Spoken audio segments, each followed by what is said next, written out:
Hello, happy Sunday. I am doing an intro to a video that I had the wherewithal to make yesterday, Saturday, because I have somewhere to be and I'm going to make this short and simple. I received my boxes of books from Amazon. I had ordered copies of both of my Roswell novels that I have for sale on Amazon, and I would like to do a book signing at some point or just give them away to people. I don't know. Roswell really doesn't have a venue for book signing unless you go to some yearly craft show or the like, which I don't think that people are really looking for signed books at craft shows, but I don't know, maybe they are. So I'm gonna show you the first book that was published was Order of the Pendragon. This is the first of a two-part alien adventure novel that, well, it starts out in Roswell and it travels other places, but it is definitely a Roswell alien book. I love this book cover.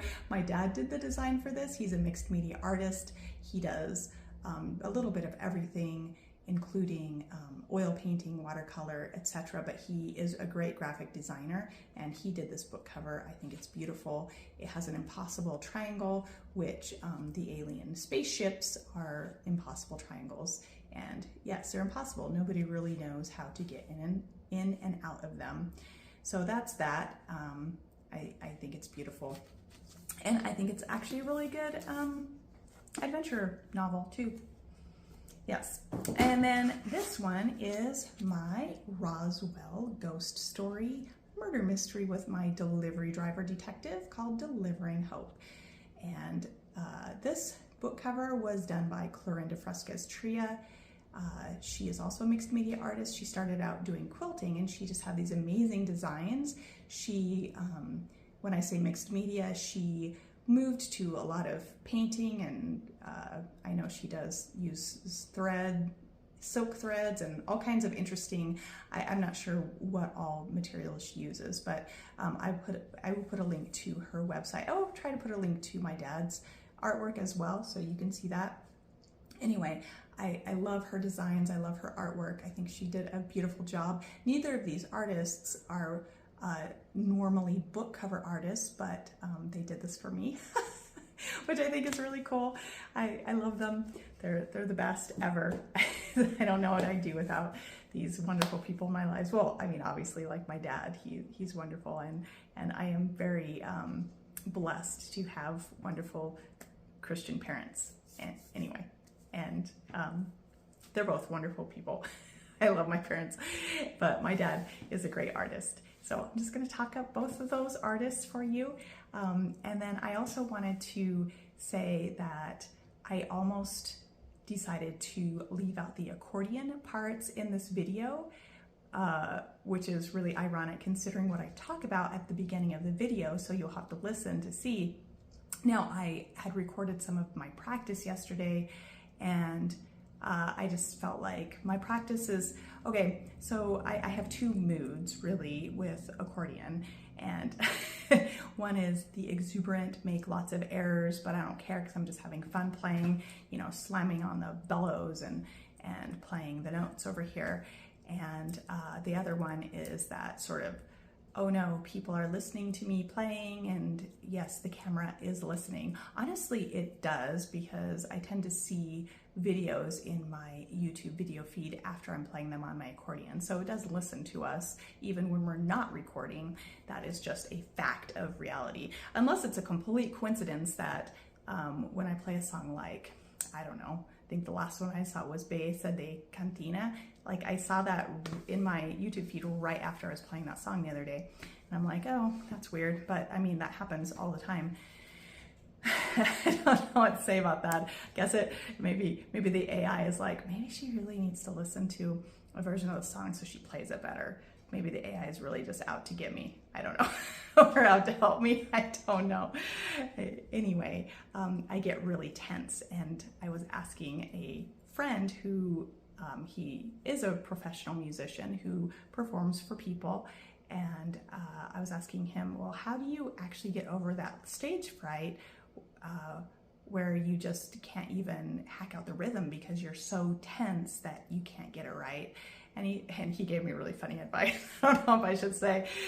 He said that, well, in the theater world, we have this little trick where we clench our nether regions. He didn't use that word. I'm using that word because this is a clean video, I think. Anyway, so I thought that was funny. I don't know. But I'm going to keep putting up videos of my playing because I think the more that I play on video, the better I will be at loosening up, becoming more comfortable, and playing better. And the more I do that, you know, I think that's just, I need more practice at playing for people. That's the point. That's why I keep putting these up. So I like to have a theme song for my vlog too. I think that's kind of funny. And so that's also part of the reason. So enjoy the rest of your Sunday and enjoy the video.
If you aren't willing to be a fool, you cannot be a master.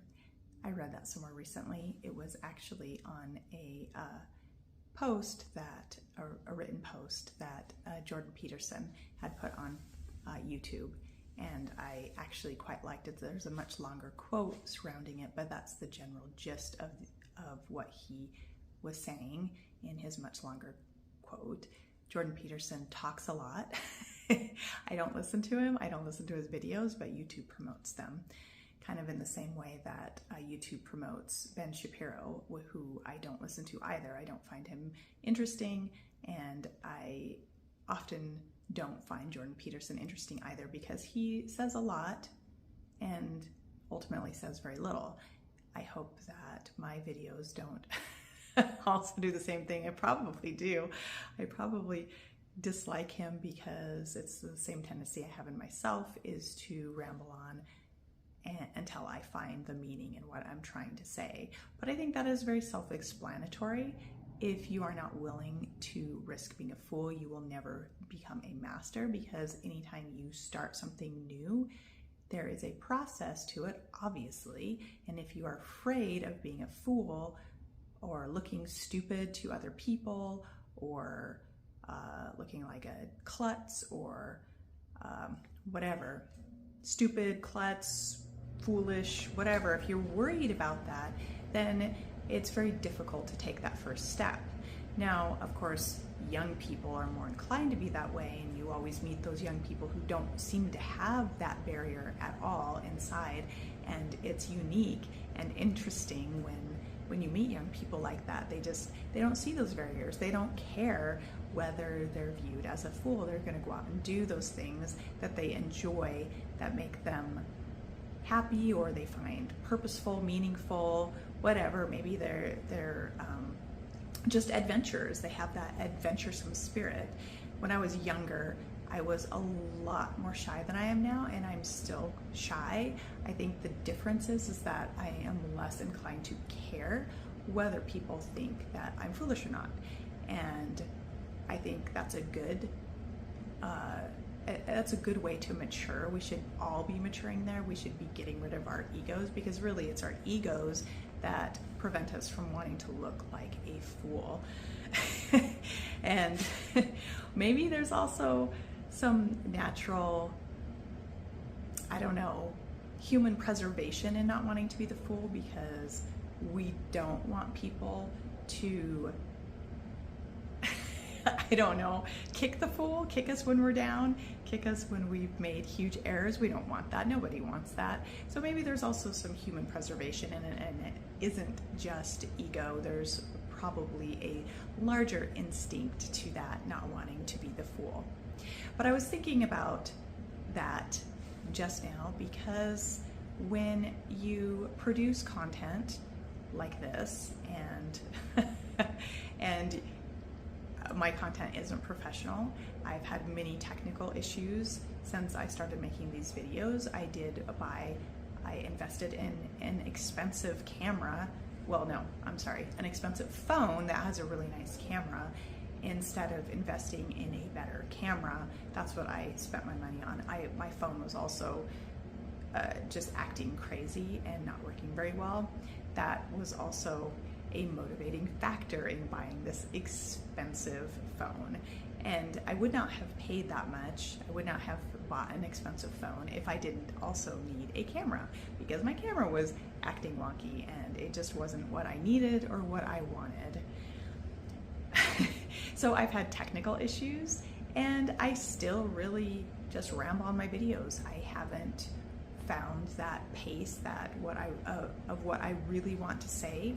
I just talk about things that interest me for an hour. If I spent too much time planning, I wouldn't do it, because honestly, I would get bored, because I do get bored relatively easily. I used to claim that I didn't get bored because I found staring at the wall fascinating. There is some truth to that, because I do have an imagination, but if I plan too much in the process of doing things, I do get bored, and that is probably a character flaw that I need to work on, but I don't want to, because I like to keep my life, some kind of intrigue in my life, and being informal and sort of organic in what I do and what I accomplish in some aspects of my life, because gosh, I spend so long editing my books, and I also have a job that's fairly detail oriented, and I need to pay attention to details, and I have to remember a lot of them,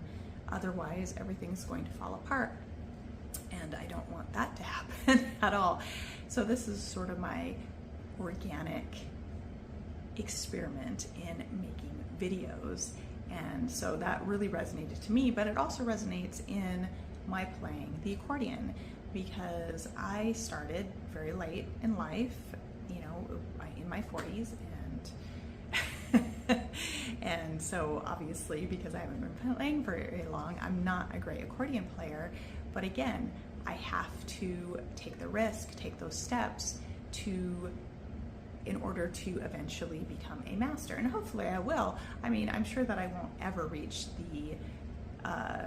the greatness of some of the accordion players that I love, who have been playing for 40 years. I like Paulino Bernal, for example, who, like, I was talking about him in a previous video. He passed away in 2022, I believe, which is very sad, but he was old. He was an older generation than Ramon Ayala even. And so may God rest his soul. And he was a Christian man, so I believe that he is with God right now. Whether he's in, well, it's kind of funny, because our belief structure does not create reality, but he was a Protestant as far as I know, so he did not even believe in purgatory, but Catholics do believe in purgatory, but what that is and how long it takes is something that is not really clearly defined in the catechism. And so when I say, is he in heaven with God or is he in purgatory? But purgatory isn't really, it's more like a process of cleansing. So is it really even a place? I don't really know. I don't think the Catholic Church doesn't really define it, because they don't know enough to define it in their catechism, only that process happens at some point. For the vast majority of humanity, it happens, that cleansing, that last final cleansing process where we are stripped of our old selves from the earth. We're stripped of our bodies and cleansed so that we can be in the presence of God. That is the concept of purgatory. And I know Protestants do not believe it, but that, our beliefs do not define reality. Reality is reality. Reality is what God created, and it isn't a creation of our minds. And so I will just leave that to God, because I am not a Catholic theologian. I'm not a theologian at all, and I am not going to, I did not plan on talking about purgatory today. It isn't what people think, though. It's not what Protestants think, because a lot of Protestants have the idea in their head that it's kind of like a second chance, that if you weren't saved, you have the second chance to be saved if you go to this place called purgatory and your relatives pray you out of purgatory, then you'll have a chance to be saved. But that's not what purgatory is. It isn't a second chance. You do not go to purgatory if you aren't saved, because that is for those who are not following Jesus. When they aren't saved, then they go to hell. That is the Catholic dogma surrounding purgatory, hell, and heaven. So purgatory is that cleansing process for saved Christians who are already saved and destined to be in heaven. And hell is for unbelievers and the wicked and the evil, those who are completely unrepentant of their sin. And that's about that's all that I'm going to get along the lines of theology today, because that wasn't what I was going to talk about. I wanted to talk about being foolish in order to become a master. It applies to everything that we do in life. It's applied to everything that I have done. I had to do that with my writing career back in my 20s. When I decided to really take it seriously, the first thing I did, I joined a writing community, the Southwest Writers, and honestly, I don't remember what they were called at that time, but they had started out as a romance writing group, and then they opened it up, and at the time I was writing mysteries, and so I joined a mystery writing critique group within that larger organization. I think that organization went back to being more of a romance group. I don't really know, but I joined a critique group and I had my writing critiqued, and it wasn't fun. It wasn't easy, and all of the writers that were in that group were much older than I was. So I really literally was the fool. I was the youngest member. I was the foolish member, the one who really hadn't gone through the ringer yet. I mean, in some ways, yeah, I'd taken a couple of writing classes, so I had taken a lot of critique and judgment. Well, no, not a lot. I'd taken a little bit of critique and judgment by that time, but that was my first real, the first place that I really got my writing chops, I guess, as one would say, before I decided to go back to school and take writing classes at UNM. And I did do that. I did not enjoy them. I took poetry and creative nonfiction like memoir. I took classes like that. I took, fiction, short story writing classes as well. And it was not, I had wanted to originally go back to take that sort of class, but I really enjoyed other classes more, including math classes. That became one of the greatest ironies of my life, because I was terrible at math when I was in school, growing up in elementary school and high school. I was terrible at math, but it turned out to be one of the better subjects for me in university classes, because there's little to no subjectivity. That the only subjectivity you find in math classes is how many points a professor is going to give you for wrong answers when you have done most of the steps right. Like you did steps 1 through 16 correct, but then you made some dumb error and you ended up with a wrong answer. So that's the only real subjectivity. The answer is either right or it's wrong, but how strict they're going to grade on process is the only subjectivity. And that's what I don't like about creative writing classes, because they are inherently subjective, which means that if your teacher just doesn't like you or doesn't like the style that you write for whatever reason, they aren't going, unless they are the type of person who will write something like, well, I don't really like this story, but I can see that you put the effort in, so you get a whatever, A-. I had some professors like that, and actually all English classes are like that. They're highly subjective in how they're graded, because a lot of the essays are based off of your thought processes, and some professors, they really want you to come to the conclusion, they want you to read something and come to the conclusion that they came to, and if they're not getting that conclusion, they are going to grade you down. But I had one professor, I thought it was funny because he really was leading the class one direction, but I'm not really good at guessing what other people want. I'm not good at guessing what professors or any teachers want.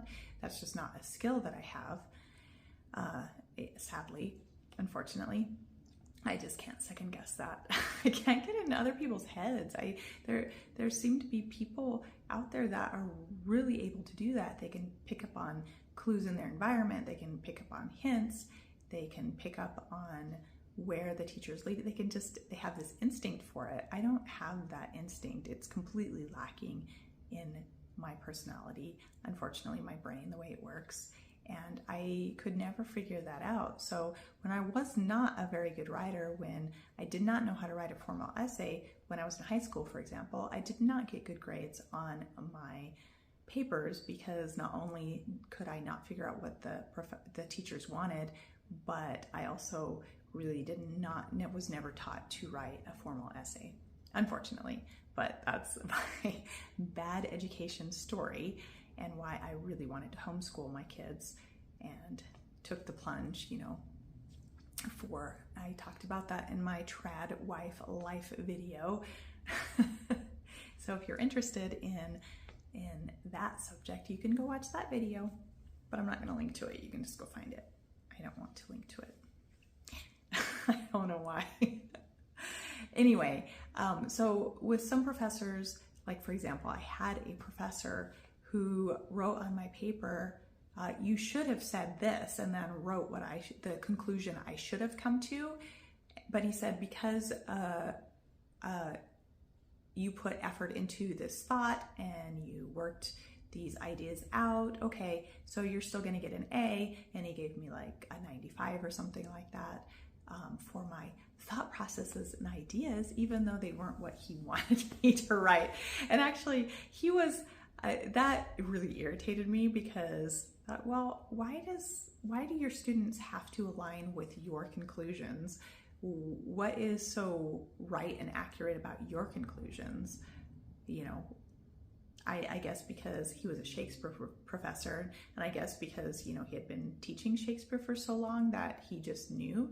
I don't really know, but at least he was willing to give me the grade, because I'd put the effort in and written. I had already learned how to write essays by that time, and I've always been good with grammar because I'm a reader. I wasted my childhood reading, so I was always a good grammarian. I just didn't know how to write a formal essay until I taught myself before I went back to school in my late 20s. I went back in my late 20s. It's about that time of life when you have a couple kids and you've been married, and you think, what am I doing? What am I doing with my life? And that's when a lot of women think, well, if they haven't gone to school already, if they haven't developed their hobbies and careers, that's when they start doing that. Because I wonder, they start losing who they are, because their lives really revolve around their families, and it can be difficult to hold on to the core of who you are and what you want to do, your life purpose, when you are lost in that. And that's the same for men too. I mean, I think men are just better about doing things that they enjoy. Maybe I'm wrong, maybe it's just the men that I know, but like my dad, he was very family and work oriented, but he was never going to give up the things that he really enjoyed, and those included art. He's an artist. He's the best artist ever, my favorite artist, and gardening. Those were his main things that he did, and he wasn't going to give that up. Thankfully, I'm glad, because I don't think that that's the purpose of raising a family. We should raise a family as, you know, the father and the mother should raise a family as the people that they are, following their pursuits, because likely some of their kids will be interested in their pursuits. And if they're not, then they will learn what they are interested in, because they're not interested at all in what their parents are interested in. And I think that's a good thing. People should remain themselves. They shouldn't lose themselves and decide that they're going to give everything up to work some drudge job. If they're a traditional provider, they'll work their drudge job, and or the traditional mom who just does the drudgery of cooking and dishes and house cleaning, and a lot of moms actually do gardening as well if they're in that trad wife lifestyle that's very common and popular in those circles. Anyway, so all that to say is that I finally decided to finish my degree when I was in my late 20s, and I had already taught myself how to write essays. I'd also taught myself enough math that I could get into a college algebra rather than whatever basic math that I would have tested in, and that made my life a lot easier, especially when I decided to get in an engineering degree, which I did not finish, and I probably will not, because I don't know, I just lost interest. So much happened in my life, and then COVID hit, and I had been signed up for all these classes, you know, at the start of 2020, and I just had this instinct that I should drop them and not spend the money to pay for these classes. And so I did, thankfully, because as soon as COVID hit, I little by little lost all my work. And it's crazy, because before it kicked up again, I think I had like $5 in my bank account, and I had to ask the bank not to punish me for that, because they if you don't keep a certain amount in the account, they will withdraw, you know, fees. And I'm like, well, how is this going to work? Because I lost all my income during this time, and you might as well just shut down the account, because you're not going to have anything to punish me with at a certain point. Those little fees. I don't know. It's kind of intriguing to me that the fees would be for people who are poor and can't keep more than $100 in their account, because they're always having to pay for bills and groceries and all of that, and they will ding you if you are that person. The credit union that I bank with, which obviously I'm not going to give that information away, but I just find that a little bizarre. But thankfully, just in the nick of time, I started getting all my work back, because I guess people decided that they wanted me to edit their books. That was the craziest thing to me, is that I had all these editing jobs lined up, and those aren't in person. But I think that the writers were depressed, and so they never finished writing their books or editing them, because they got really depressed. And so I didn't get all those jobs, and then I lost all my tutoring that was in person. And I think a lot of parents, either they couldn't pay for it during that time, or they were afraid of the in-person. And if they had asked me to tutor and wear a mask, I probably would have done it for them. But otherwise, I was not generally interested in even really wearing masks during that time, because I thought they were kind of stupid, and I still do. And I still don't want to wear one. Whatever that, YouTube used to really ding you for saying things like that, for giving COVID misinformation or whatever they called it. I don't know if they still do, but I guess I'll find out. I don't really have enough of an audience or platform, so they probably won't really care. That, at least I would assume so. I I don't know.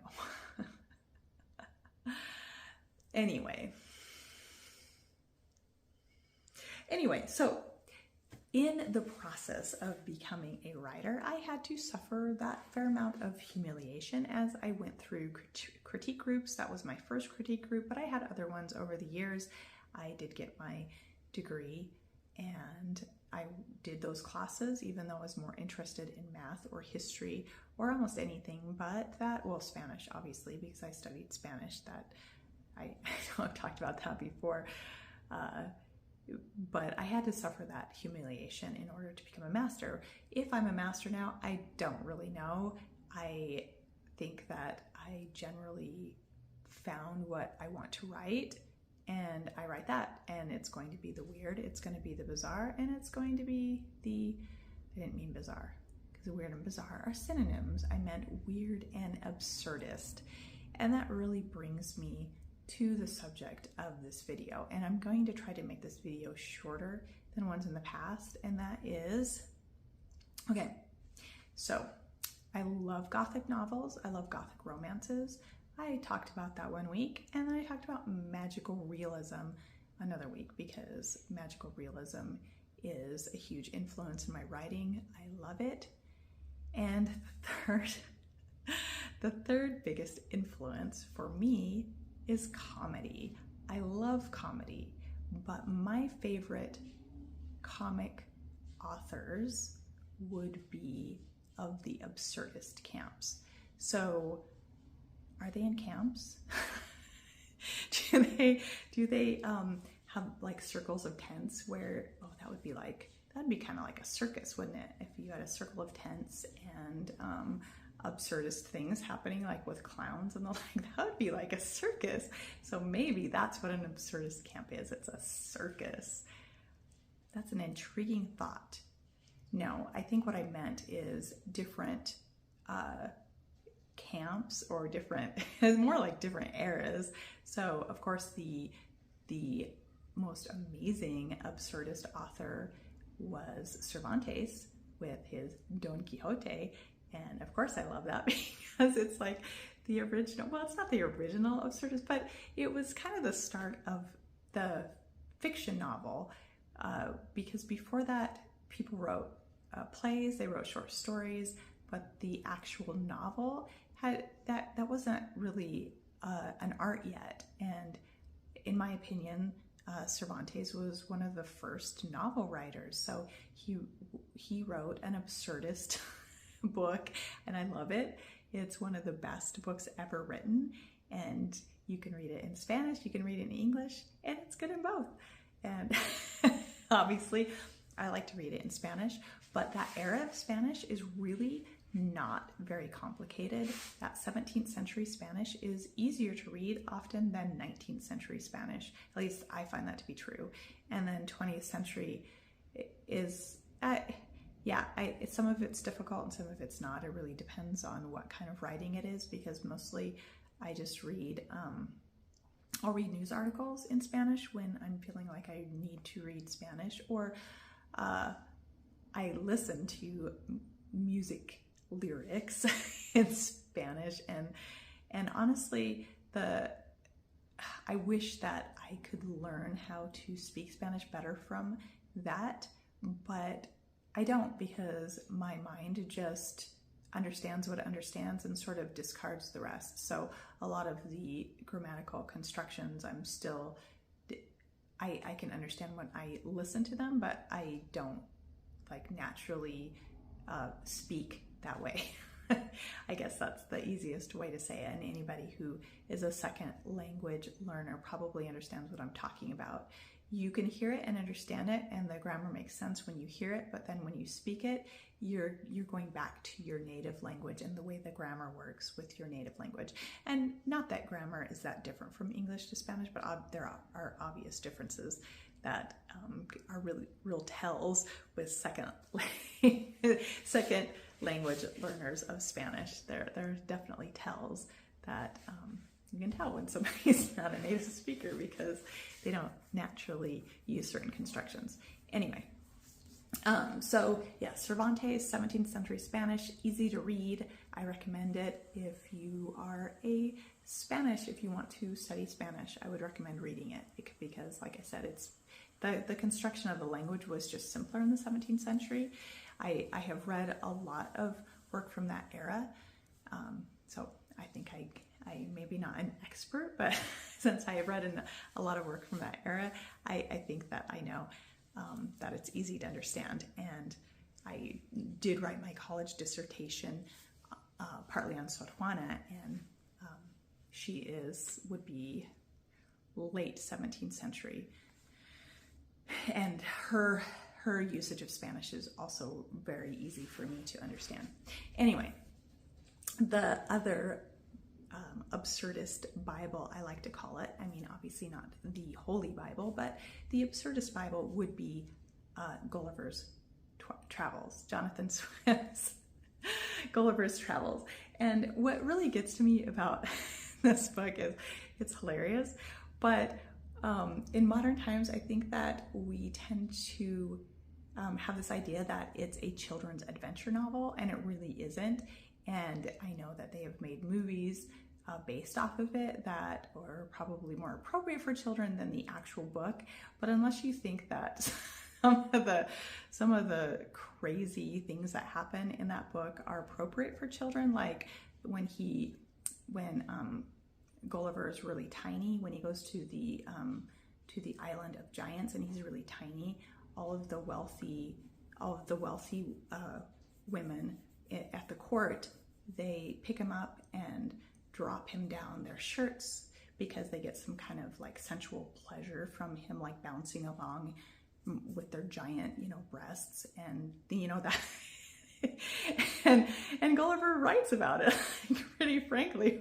It's kind of gross and it's kind of disturbing, and he finds that they're just like most people in the court, they have bad morals, and this is just one of their like weird sexual fixes is playing with this little man. Anyway, so no, it's not really kid appropriate, and it just fascinates me that people think that it is. Swift wrote it as a sort of making fun of politics and of royalty and politics and various countries other than England, although he generally made fun of England primarily. And another thing that I think is funny is there's that anime film, Studio Ghibli film called Laputa, which Laputa, the flying island, that comes from Gulliver's Travels. And of course, it's a wonderful film that is appropriate for children. I love it. It's one of my favorites. If I'm going to, I was trying to think of which of Studio Ghibli, is it Ghibli or Ghibli? I don't know. I don't know which one my favorite is. Probably Spirited Away is probably my favorite of all of those films. That and maybe My Neighbor Totoro. But I do like the flying island of Laputa. But in Gulliver's Travels, it's actually meant to be Laputa, So that's also not really very kid friendly. But that's what I mean, is that he was making a lot of jokes, and in this context, I think he was making fun of the Italians, because Laputa is both a Spanish and an Italian word. And so I think he was making fun of the Italians. That's more likely to me than making fun of the Spanish. Anyway, I really recommend Gulliver's Travels as an adult, reading it as an absurdist book, because it's so funny, and it's just like Don Quixote is hilarious. I mean, it's great, right? I don't know. I mean, that's where we get the whole tilting out windmills concept of, which is completely absurd, but funny, right? And then, of course, there were all kinds of spin-offs of that, like because it was British, it was the female Quixote, not Quixote, not female Quixote. It was the female Quixote, because I think the English like to mispronounce Spanish and French words. They just, that makes them super happy to do that. Anyway, that's really great too. And honestly, I find it I really like that novel. Charlotte Lennox, I believe, was the author. 18th century. I don't remember when it was published, but anyway, I really like it. But what I really hate about it is that it was written, of course, during the Enlightenment period of England, during that long 18th century time period, when being rational was akin to being virtuous. And so the main character, Arabella, the female Quixote, that's who the female Quixote is, she kind of gets her mind fixed. So she has this fanciful imagination because she had grown up reading all of these romantic adventure novels from works from France. And so she got the idea that this was the way the world really was, that when you had a heroine, you know, somebody was going to try to kidnap her and then a hero was going to come rescue her. And so she saw the world from this romantic filter. And when her ideas were corrected by the very rational male in the end, it's kind of sad to me, because why not have a romantic, adventuresome spirit? I think that's actually, there's a case to be made for having that in life.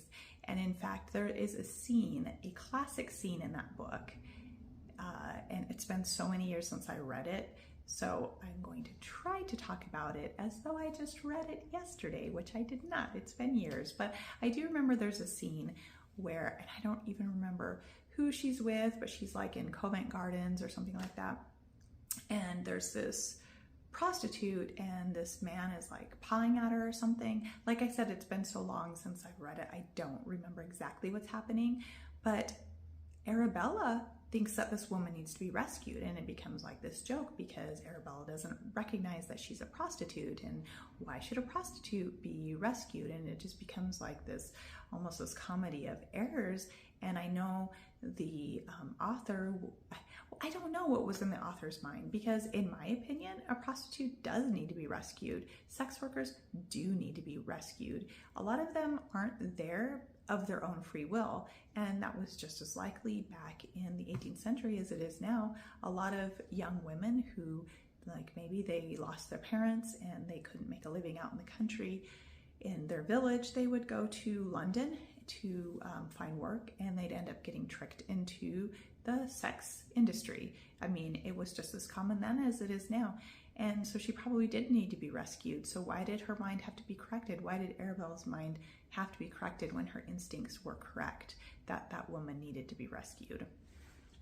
Okay, so the female Quixote wasn't, yes, there's a lot of absurdity in the book, but in the end, because it's English, of course, well, during that era, it has a rational ending to the story.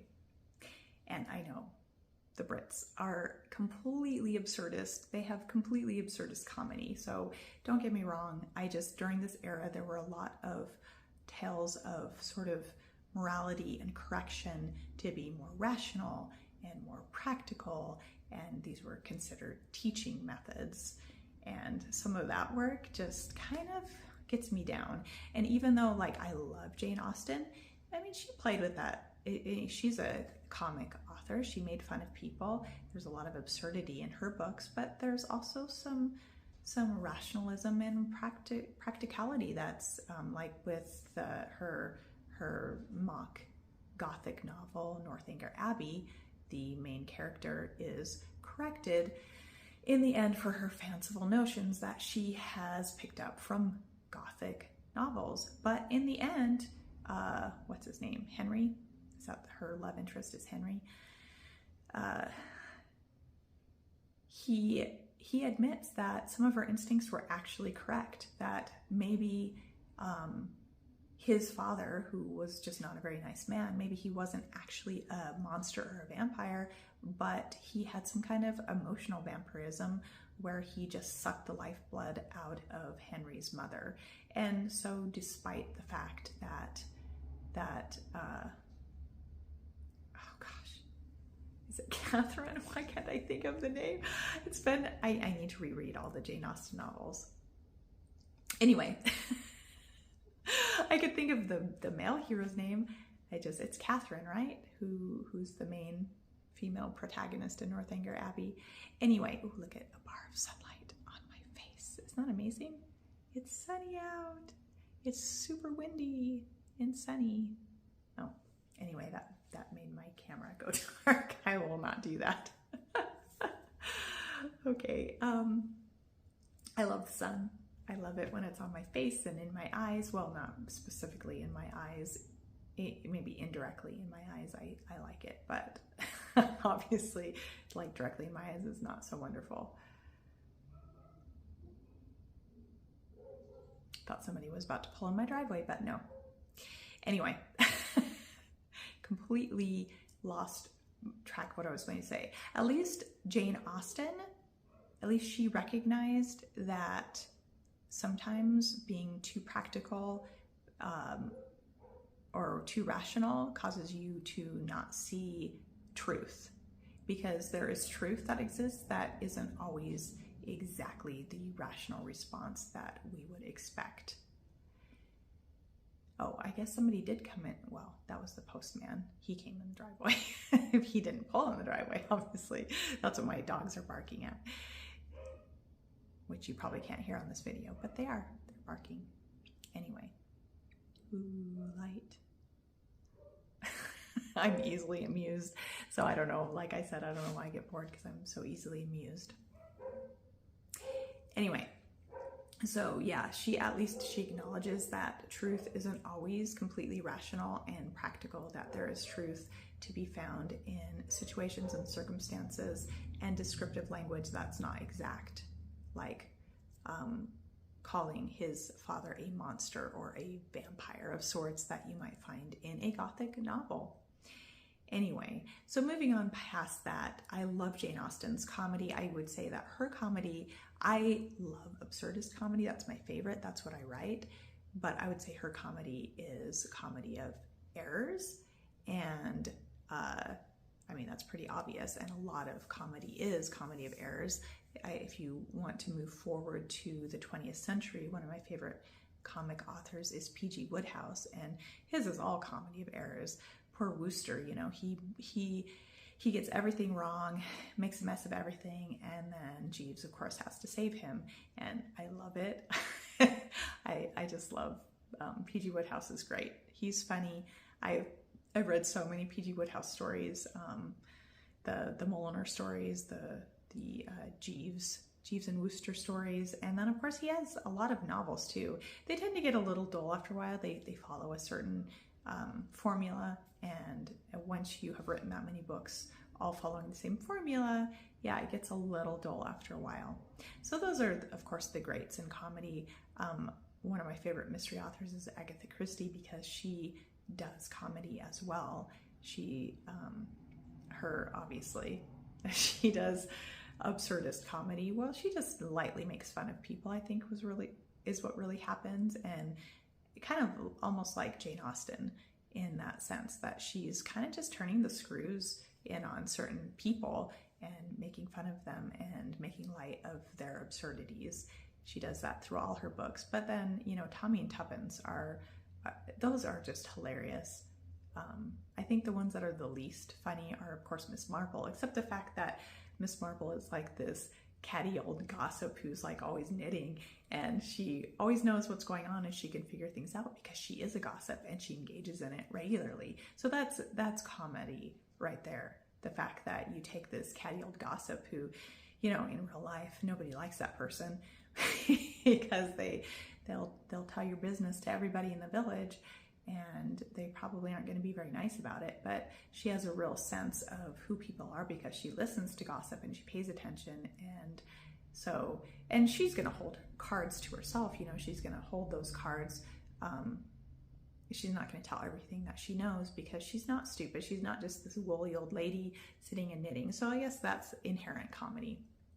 Anyway, those are my favorite comedy works, comedy authors. I'm sure that when I get off this video, I'll think of some modern ones that I really wish that I brought up. There's, what's her name?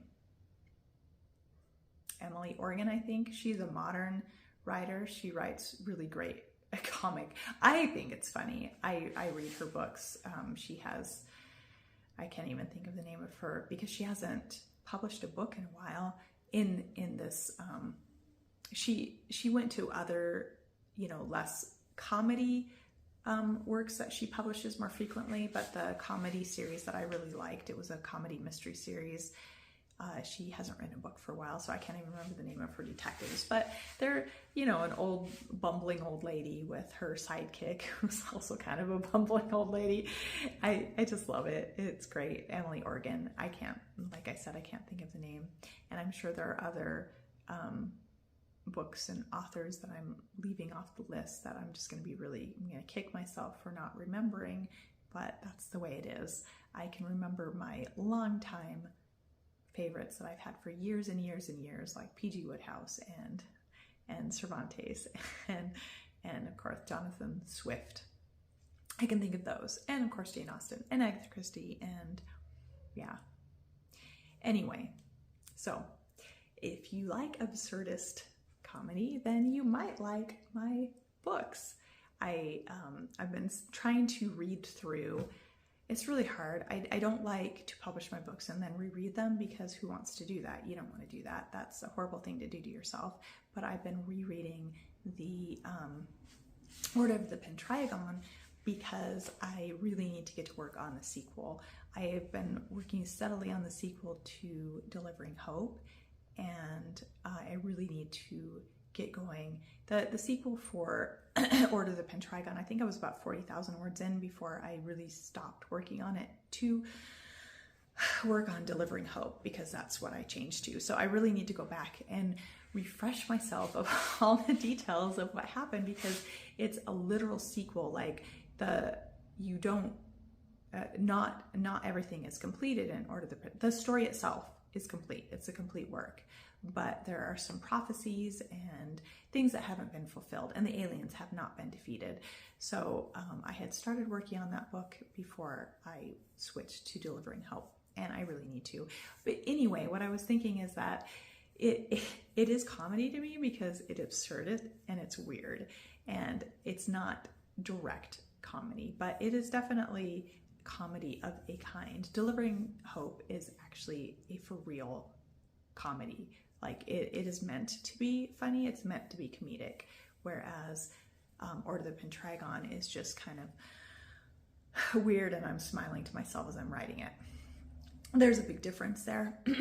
I found that as I'm writing the sequel to Delivering Hope, Delivering the Goods and the Bads, it's called, I had decided to do something really crazy, and that was there is a murder at the PDEX warehouse. The PDEX is the delivery company that the main hero character works for. There's a murder there, so they shut down the warehouse and they decide to open up operations in the abandoned meatpacking plant. And everybody in Roswell knows what the abandoned meatpacking plant is. And so because I made that as the setting, the whole book has become this like unbelievable absurdism. I'm out of control. I don't even know, like, if I'm writing, I just start laughing to myself the entire time I'm writing.